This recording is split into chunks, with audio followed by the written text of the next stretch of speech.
सिंह, चूहा और बिल्ली। हितोपदेश। बहुत समय पहले की बात है। दुर्दांत नाम का एक बलिष्ठ सिंह अर्बुद शिखर नामक पर्वत की गुफा में निवास करता था।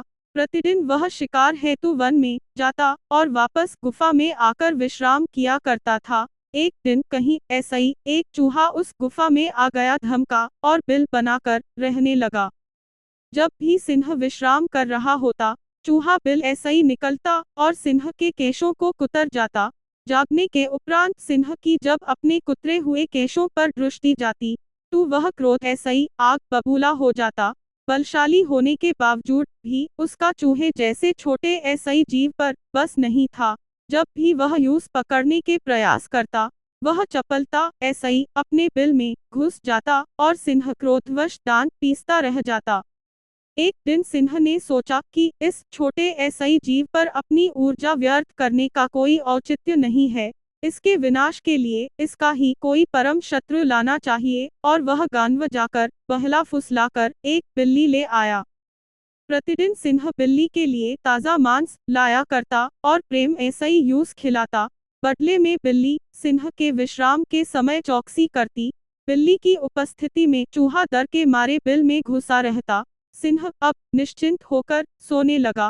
बिल्ली रोज ताज़ा मांस प्राप्त कर हृष्ट पुष्ट होने लगी। इधर चूहा बिला में घुसा घुसा कमजोर हो चला था। सिंह के केश उसका आहार था। आखिर कब तक वह भूखे प्यासे बिल में पड़ा रहता। एक दिन व्याकुल होकर वह अपने बिल ऐसा ही निकल ही गया। सिंह उस समय विश्राम कर रहा था और बिल्ली पास ही बैठकर मांस का भक्षण कर रही थी। चूहा बिल्ली को चकमा देकर सिंह के पास जाने का प्रयास करने लगा, किंतु बिल्ली चपल थी। उसने चपलता ऐसा ही चूहे को अपने पंजे में दबोच लिया और मारकर खा गई। बिल्ली प्रसन्न थी कि उसने अपने स्वामी की चिंता का सदा के लिए अंत कर दिया। यूस विश्वास था कि प्रसन्न होकर सिंह अवश्य यूस और स्वादिष्ट मांस लाकर देगा। सिंह के जागने पर बिल्ली ने यूस चूहे को मार डालने की बात बता दी। सिंह की परेशानी का कारण समाप्त हो चुका था। वह बड़ा प्रसन्न हुआ, किंतु अब बिल्ली उसके किसी प्रयोजन की नहीं रही थी।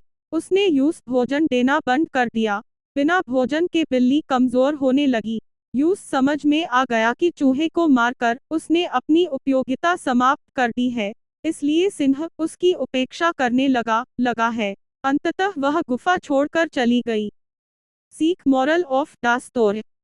प्रयोजन सिद्ध हो जाने के उपरांत पूछ परख समाप्त हो जाती है।